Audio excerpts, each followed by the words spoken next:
Well, ladies and gentlemen, I threatened that I would start exactly on time, and we're already about 1 minute late, so I'm going to go ahead. I'm happy to introduce to you Alexander Witt, who is a research assistant at the Royal Danish Defence College. He's going to talk about Danish strategy in the Arctic, and as I understand, focus on some of the complications caused by the existence of Greenland, and I suppose also the Faroe Islands. So we look forward to this, and Alexander, you have the floor. Okay, thank you very much. So, I'll just start talking, and those who aren't here yet.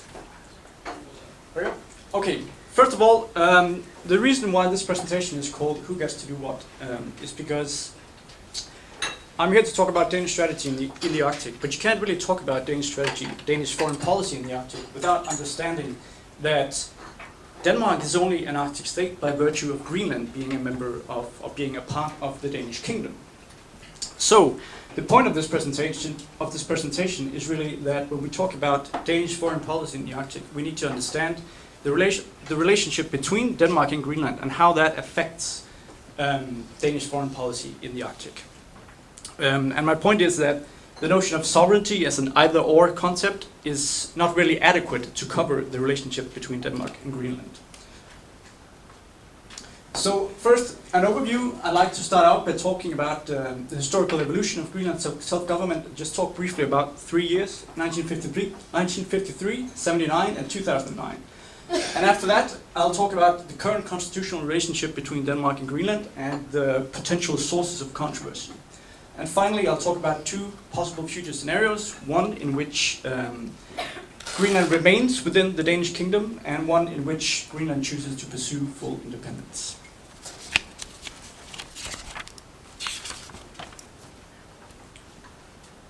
Okay, so first up, in 1953, Greenland went from being a Danish colony to being a formal Danish county with representation in the Danish parliament. And this happened when the Danish constitution was revised in 1953.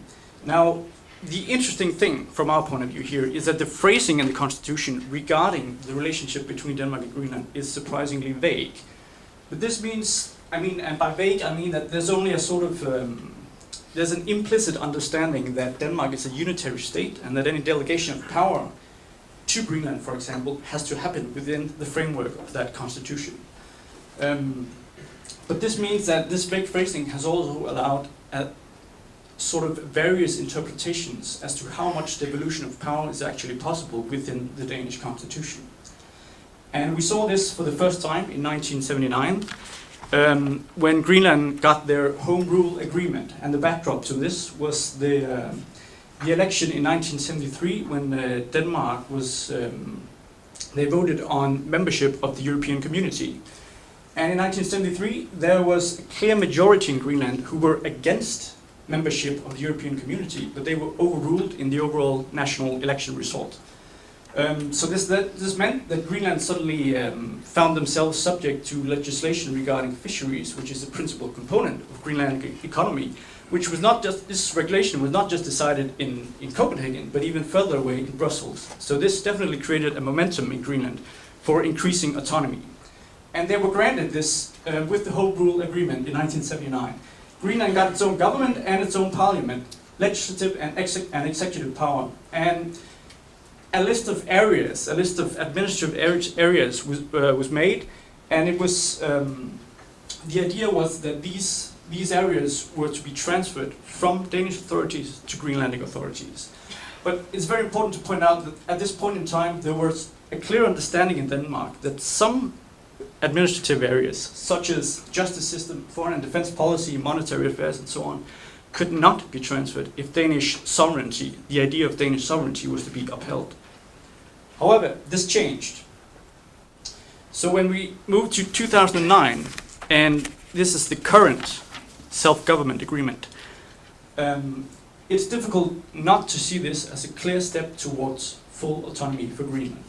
First of all, Greenland has now both legislative and executive and judicial power within the fields of responsibility that have been transferred. Second of all, previously Greenland did not have its own foreign policy, that was decided in Copenhagen. But now Greenland has the ability to enter international agreements in areas solely concerning Greenland. The problems inherent in this, I'll return to that. And perhaps the best example of the autonomy envisioned in this self-government agreement is paragraph 21, where it says, decision regarding Greenland's independence shall be taken by the people of Greenland. So there it is, black letters on white paper. If Greenland wants to become independent, they have the possibility to become independent. It's their choice, basically. So this creates a peculiar situation where Greenland is only under Danish sovereignty as long as Greenland chooses to be. So now we move into the current situation and controversies. So, for the time being, Greenland chooses to be under Danish sovereignty. But this also means that there are still some exceptions where Greenland cannot sort of decide on its own. It has to follow the lead from Copenhagen. And here we see the principal exceptions are foreign policy, defense policy, and security policy. And the problem here, or the sort of controversy, is that there is no preliminary definition as to how to distinguish between what's a foreign policy issue and what's not a foreign policy issue, what's a security issue and what's not a security issue. So this means that this has to be decided on a case-by-case basis. And as of right now, there is no agreement other than Denmark and Greenland having agreed to disagree as to make these distinctions. And a primary example of this is, if we go to the last one here, uranium. The mineral resource area was transferred to Greenland's authorities in 2010. So Greenland's authorities says that uranium and extraction of uranium, that's our responsibility, okay? But Denmark says that because of the peculiar nature of uranium and the conventions that Denmark has ratified, the non-proliferation treaty and so on, uranium is actually a security issue and thus the responsibility of the Danish authorities. And it'll be interesting to see how this plays out, especially with the Greenland's election coming up on the 28th of November. Because as of right now, there's no one knows what the outcome of this will be. So this is a very clear source of controversy. And as I mentioned, Greenland can now have its own foreign policy as long as it's only in areas that solely concerns Greenland. But the problem is that virtually any activity on Greenland is likely to be covered by one or more of the numerous international conventions that Denmark has ratified. And because Greenland is not a real state, yet at least, Denmark remains the principal legal subject under international law, which means that we're responsible if any of these international treaties are breached, even if it happens on Greenland's territory.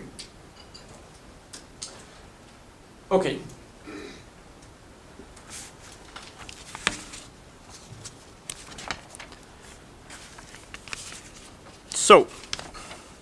So, with these sources of controversy, does this mean that Greenland will choose to become independent? Probably not.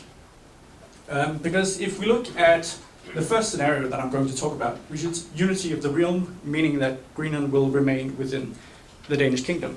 And this is the official strategy, which was published in 2011 by the Danish government, and it's made in cooperation with the Faroe Islands and Greenland. And the basic premise of this is that both Greenland and the Faroe Islands will remain within the Danish kingdom, and that the current sort of division of responsibilities will remain the same. So this is the official premise for the official strategy of the Arctic.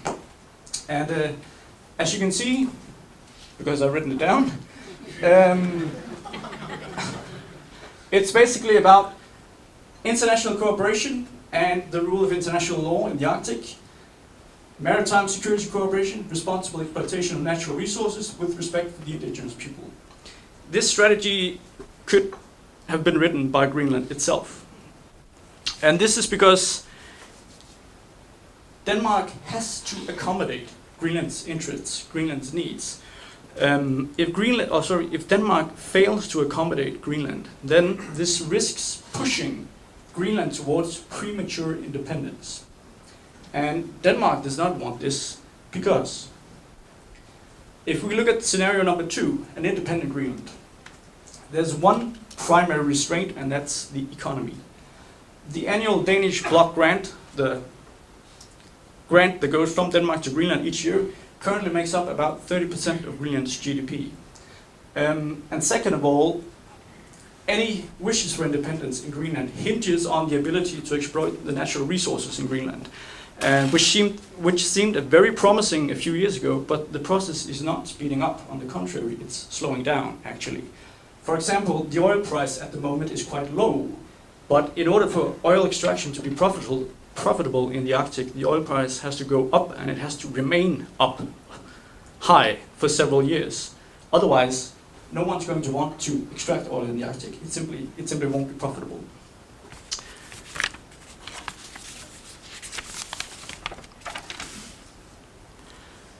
So, if independence is rushed through, Greenland will not be able to uphold the same living standards that they have now. And closely related to the financial problem is, of course, the question of defense capability. Right now, the Danish Defense Forces, the Danish Defense, is displaying sovereignty on Greenland's territory. And doing this requires military manpower and technology. If Greenland were to take over this responsibility from Denmark, it would probably mean that Greenland would have to introduce conscription in order to secure the necessary manpower. And if Greenland was to show a defense capability on par with the capability that Denmark is displaying right now, Greenland would have to spend at least 4% of their GDP. Considering what I just talked to you about regarding the economic situation in Greenland, this is simply not realistic.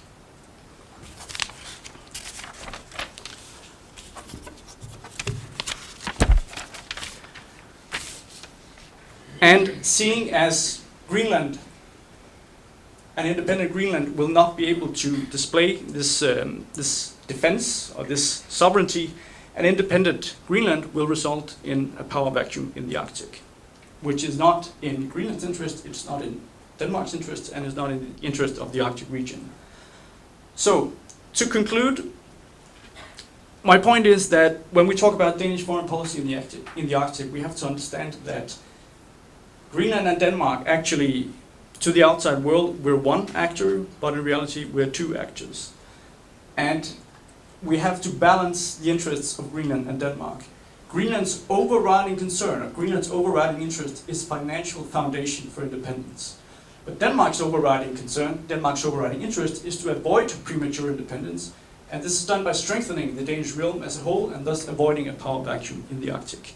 So, are these two goals irreconcilable?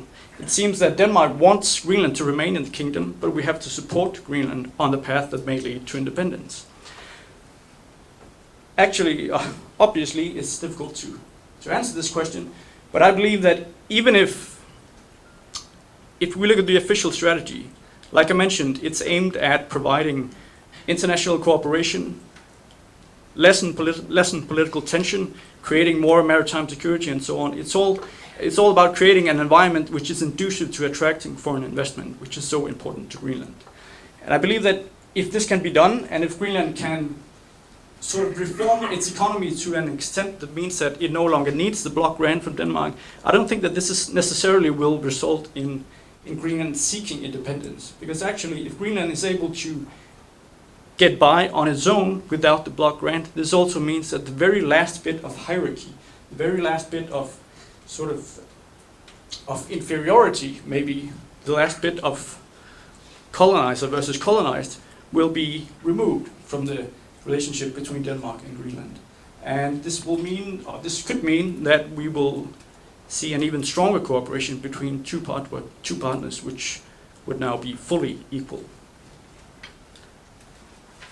That's it. Thank you.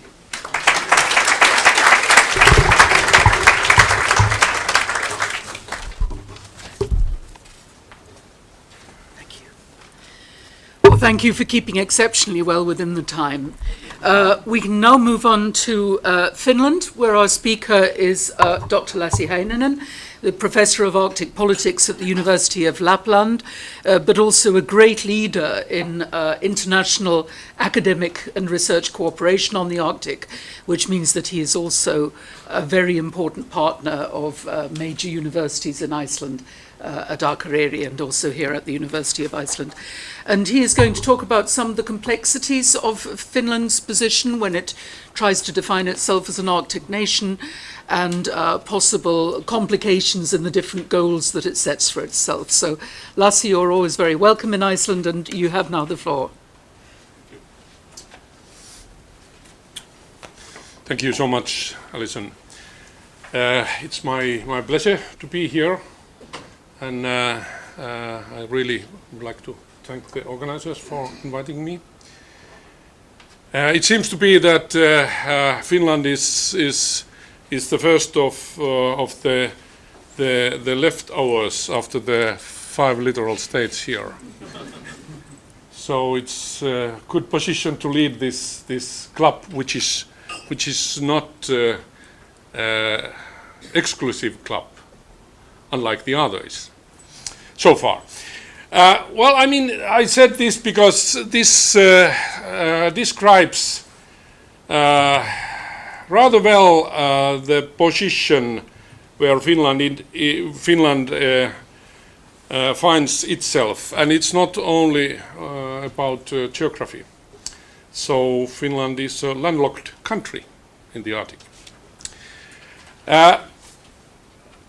I was thinking this my presentation how to present what to emphasize, and then I decided to have some kind of combination of official foreign policy, history, self-identification, image building, and analysis, and some personal, maybe fishful thinking, but some personal thoughts.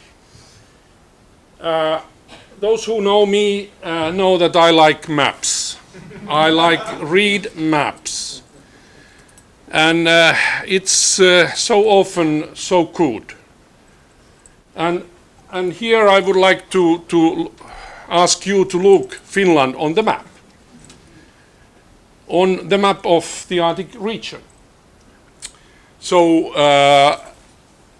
Finland is there, very close, but as I said earlier, a bit far away when it comes to the real Arctic, if we use that traditional definition of the Arctic. The Arctic is all about the Arctic Ocean. But of course, fortunately, everything is not only based on geography and not only based on classical geopolitics. I would like to take 3 some sort of examples of image building or self-identification of Finland. The first is coming from the Cold War period, when Finland was in between the East and the West. Finland was non-aligned, even neutral, but had good relations with the Soviet Union. And someone started to call it Finlandization. Well, I mean, Finlandization is actually, however, also a perception of a clever strategy or policy. And I think that now we can, or most of experts at least agree that it was clever policy what Finland had during the Cold War.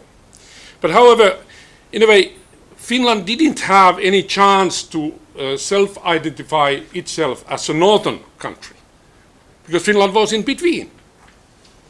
And it's so often there is this wrong understanding or misunderstanding that Finland was all the time clinging toward the Soviet Union. Well, at the same time, Finland created good relations with the West, particularly with Western unions dealing with economy. So Finland did the both. And it's one wisdom. I mean, you cannot understand the identity of Finland without understanding that the both sides have played important role there, the West and the East. Then the second period or example is is from the early 1990s, after the end of the Cold War, or should I say, after the collapse of the Soviet Union. And that was a big, big surprise for the Finnish political and economic elite, or elites. They didn't expect that to happen, at least not that fast. And they didn't want that to happen, because it was very beneficial to have this trade with the Soviet Union. No competition. I mean, for the next 5 years, what was the deal? I mean, all that stuff you could export to the Soviet Union. That's why the Finnish companies were not in so good shape after the collapse of the Soviet Union. But then the political elite of Finland, much supported by the economic business elite, was inspired by geopolitical imagination to remap Finland as a part of Central Europe, next to Germany, in the northern side of Germany. And indeed that happened when Finland joined the European Union, and not only the European Union, but also the Euro area, European Monetary Union, which was a big surprise to most of the people when they voted pro to join the European Union. They thought that they voted only for pro that, but the political elite, supported by the economic elite, was interpreting that actually you voted also pro European Monetary Union, and then we are there. We are not so happy to have euro instead of the Finnish currency, Finnish mark, which Finland got, by the way, in 1860s when we were part of the Russian Empire. So we got our own currency at the time, and then we lost it when we had so much independence. And people didn't like that, and people still remember that. Okay, then the third example is coming from the early 2010s, when Finland defined literally itself as an Arctic country, an Arctic nation. And in the first Finnish Arctic strategy 2010, this was first time officially. Believe me or not, first time Finland defined or redefined itself as an Arctic nation. And still there is this kind of thinking that we have to convince the others that Finland is, if you read this, an Arctic state, an Arctic country, natural actor in the region, an active Arctic nation. The Swedes used to say torta po torta. This is a little bit like that. I mean, even 2 times is enough, or even 1 is enough, but 3 times. And that is rather much coming from the new strategies 2013. And I only took this slide to show that you can compare how the other Arctic states have redefined themselves as northern country state. I think that here Finland is very much like the USA, first time defining itself as an Arctic nation.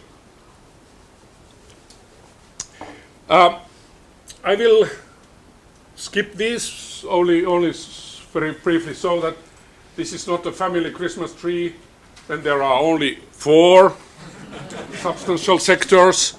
But however, even there in the 2004-10 strategy, there is no priority. I mean, it's up to you how you interpret that. And my interpretation is that the first priority is economic activities. Although fragile Arctic nature is put the first. And when we take the 2013 strategy, then there are these 4 different things, experts, and then there is a principle of sustainable development. But however, it's not that clear. It's not real priority yet, although the list is short. Okay, so implementation. if you would like to see, does this mean something? Well, maybe the 2013 strategy is more ambitious, because there are mentioned that, yeah, the idea is to implement this, but there is no budget line. So it's not clear at all, is it going to be implemented, and if so, when, and meaning what?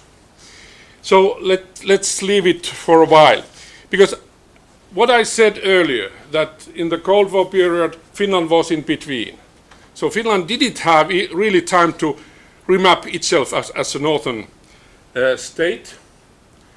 That's why I would like to have to mention some more fundamental issues, because more important is what is under surface, things which do not change so easily or fast. And here, I mean, Finland is, and this was already before the Cold War, it was before the Second World War, Finland was a Nordic country. So the Nordic region, Norden, or Pohjola in Finnish, that is the first international context or environment where Finland was acting as an independent state. So it's very, very important there. And that is there. And then remote northern, but not Arctic, subarctic. I mean, people really, most of the Finns don't really think that yes, Finland is part of Arctic, but it's, yeah, subarctic, yeah, like Lapland, the northernmost county. And there is this in between the East and West, historically, geoculturally, it has played important role and still plays. And in a way, this has been described very well by a famous Finnish author, Väinö Linna. The name of his most important book is Here Under the North Star. And this is something what I mean, all the Finns, yes, exactly. This is the best way to describe where Finland does stand. It's very emotional. But I mean, this is nothing about the Arctic. The North, I mean, how many countries are under the North Star? I mean, it's up to your imagination. And then there are few other things what are describing very much like that it's not only one nation. There are the Finns, yes, but there are the Sami, there are the Karelians. So this is something like which you can have that understanding by the Finnish epic, Finnish Karelian epic Kalevala. It's not all about the Finns. No, it's relations between two polities, Kalevala and the North. And I mean, this is something which is another way to describe where does Finland stand here. Okay, then if we are thinking, putting this together and thinking the three trends what I mentioned, however, Finland has had de facto northern dimension there. And it has been a combination, or was a combination of many things. Like, did you know that in Finland you had the first road to the Arctic Ocean, which was open already before the Second World War for tourism. So tourism in the north or in the subarctic, that is part of that. But then you have like research, Arctic research. Then you have Finland as a forerunner for Nordic nuclear-free zone for peace, and so on. And then the last but not least, the Finnish initiative for the Arctic environmental protection strategy. And Finland looked very carefully the Gorbachev speech in Murmansk. and took one of the 6 initiatives and then was launching that to the rest of the Arctic states. And what about international cooperation for the Arctic environmental protection? And indeed, that's happened, was signed 1991. And so my point here is that in the new context, which I have tried to describe, that the Arctic is not only globalized, but the globalized Arctic will impact the rest of the world.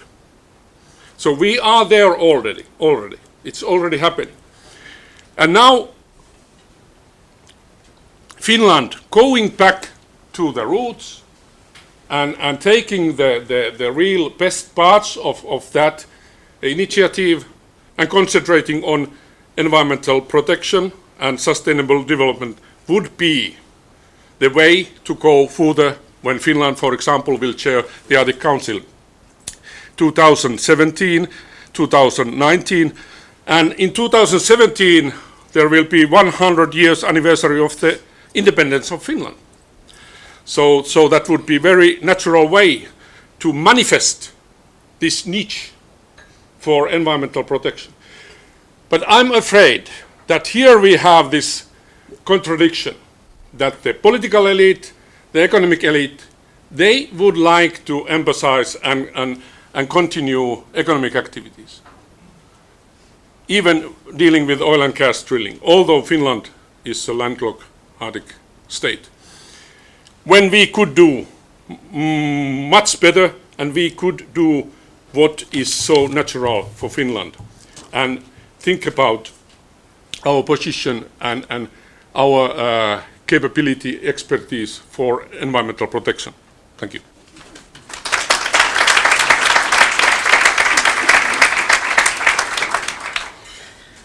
Well, thank you, Lassi, for many things, but also for ending with this tension between economic development and the environment, on which there will in fact be a whole separate panel tomorrow afternoon. But I'm glad that we now come to the home country, Iceland, and Silja Bára Ómarsdóttir is an adjunct in the Faculty of Political Science at the University of Iceland, like myself, and she will be talking about what kind of claims Iceland makes in Arctic affairs, but also very correctly, I think, questioning the implementation and what can actually be done.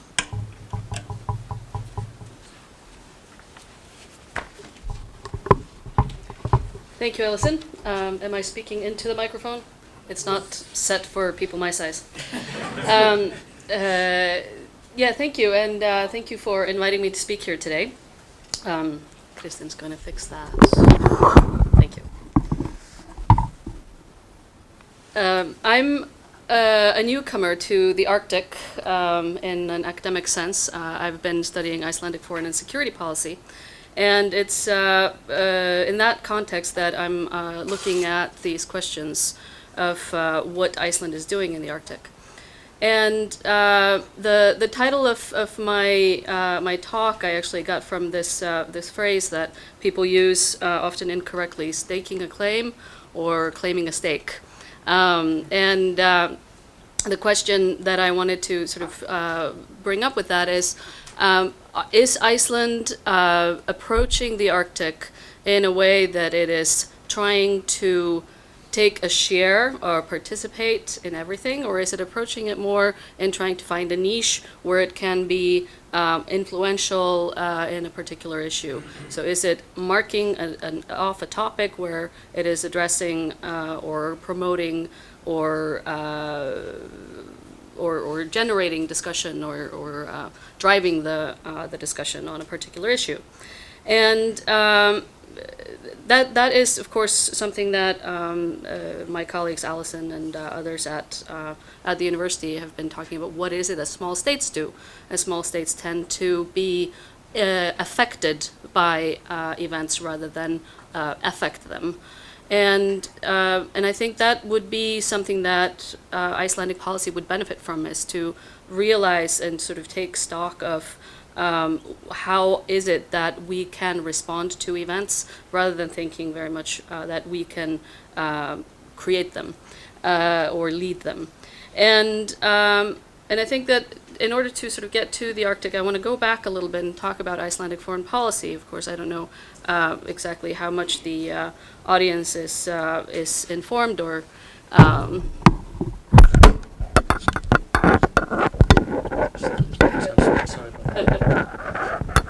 think Lasse was the only one who actually had the microphone at the right height for him. But I want to go back a little bit and talk about Icelandic foreign policy in general and how Iceland has been affected by events. Should have put this on. That's fine. How Iceland has been affected and how it has used the structures of the international system to get what it wants. But it has done that in a fairly unique way in that it has entered multilateral agreements, but tried to find bilateral protections within those multilateral agreements. The special relationship with the United States is, of course, the perfect example.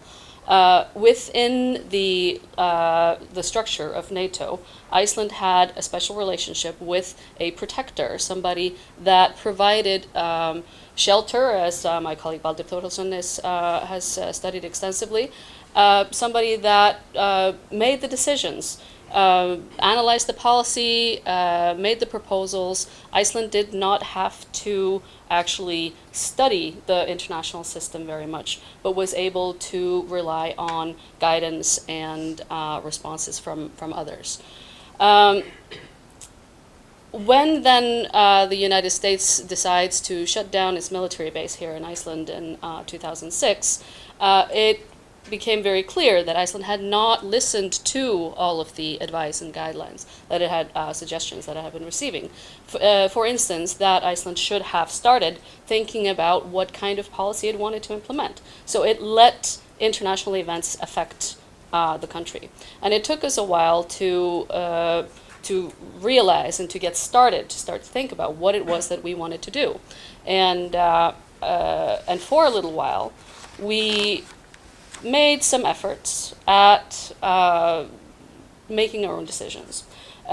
We looked at options. We discovered that there were ways of promoting issues that we were interested in, stepping into multilateral efforts, looked at an application and applied to become members of the European Union.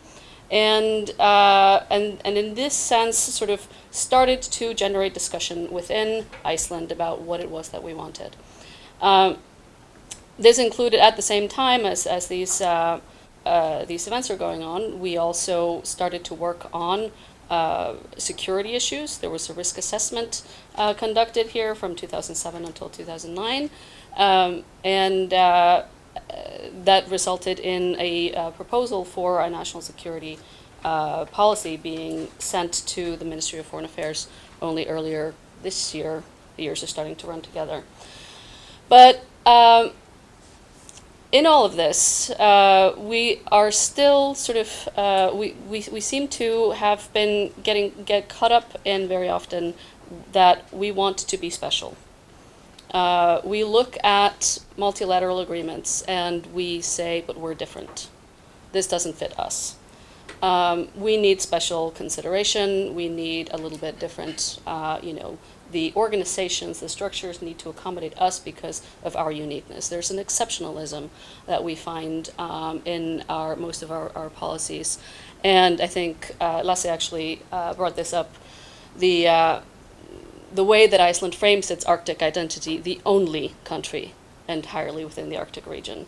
Even though we're not a coastal state, we still try to frame this as, this is how we are unique and this is how we are different from all the rest of you. And we like it. We want to be, because that has served us well. We have been able to say to powers, larger powers, that were special during the Cold War, when the Cod Wars were at their height. The dominant discourse in Iceland is that it's the heroic action of the coast guards that led to the expansion of our exclusive economic zone. The more detailed historical readings of those events are that it was pressure from the United States that needed Iceland to be a military base available. So it's a way of playing power against power to serve our needs that has sort of brought us to where we are. And thinking about these kinds of, how we do these kinds of, how we approach these kinds of decisions, how we approach difficult negotiations, brings us sort of back to what it is that we want to do with the Arctic. How are we looking at the Arctic as a forum for our policies, for what it is that we want, and how, or are we looking at it as a forum for our participation in multilateral fora, where we can contribute to a positive development. And in 2011, the Icelandic Parliament passed a resolution setting Iceland's Arctic policy, and it's available in English, so hopefully most of you have seen that. And looking at it, I think it's interesting to put it into this context of the multilateral versus the bilateral, and how we are trying to get, what it is that we're trying to do. If we look at the focus on what comes out of this, Iceland accepts and promotes the Arctic Council as the most important forum on the issue of the Arctic. Well and good. What does that mean for Iceland? Well, it means that we need to be accepted as a coastal state. So the message is not just that the Arctic Council is good, and it's important to be there. It's important that we are in there, and that the focus is very much on the acknowledgement of Iceland as one of the core states, that we cannot be excluded. So that's why the multilateral issue is important. The focus very much on the North Atlantic being considered to belong to the Arctic region. Linking the law of the sea to questions of the Arctic. As Mike mentioned earlier, not something that the United States is interested in. So we want to use the structures that have benefited us. The law of the sea, of course, was very useful for us in the Cod Wars, for example. We were able to use structural changes to benefit us. So these kinds of issues are okay. Multilateralism is okay when it benefits us. But the focus very quickly shifts when something else is at stake. So regional cooperation, especially in the West Nordic with Denmark, with Greenland and the Faroes, becomes more important. And that's of course where Iceland has different unique interests to share.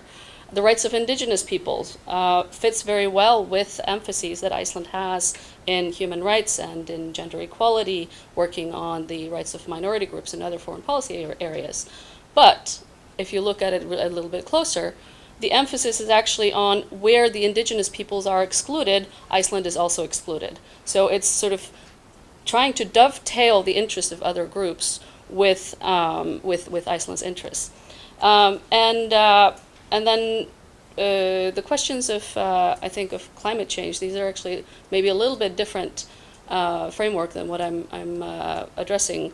But I think it's, there's an element of the Christmas tree here that was mentioned earlier. There's 12 points that are mentioned, so there's actually quite a lot of points for a small country to address in this policy. And thinking about human-induced climate change, how can Iceland strive to minimize the effects of climate change when it is actually wanting to promote trade relations with other states in the regions, wanting to emphasize Iceland as a hub for events like this one and bigger ones in the Arctic that generate traffic that may lead to increased traffic of oil tankers and so on that are at risk, and how can we match this interest of protecting the environment with questions of, for example, oil exploration, which the current government is very interested in allowing.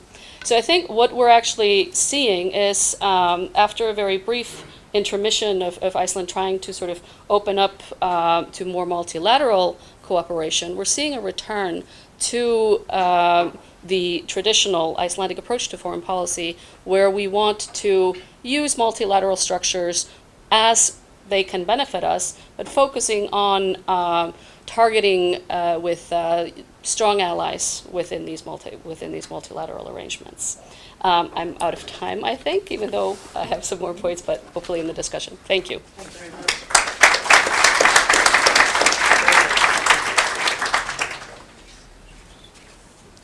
Thank you very much, and also for making an advertisement for our work on small states in the university, which is indeed one of the areas where we would like to show some excellence.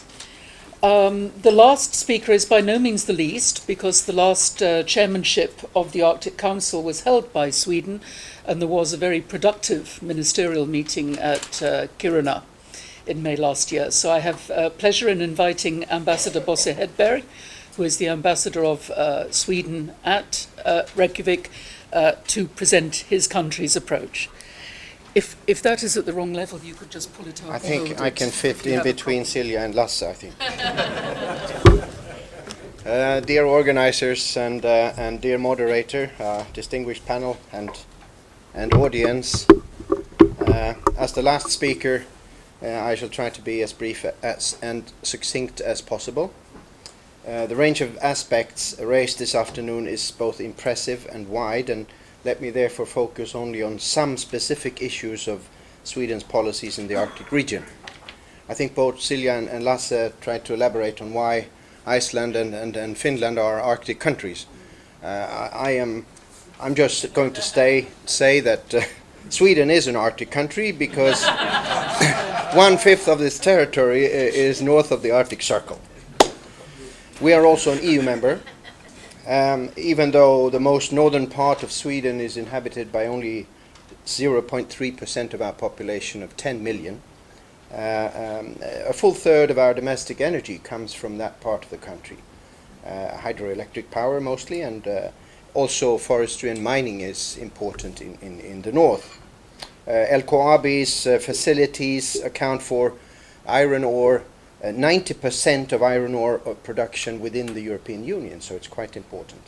And the plant is connected to the world market, as you know, by the Malmbana railway from Sweden running to the Norwegian port of Narvik.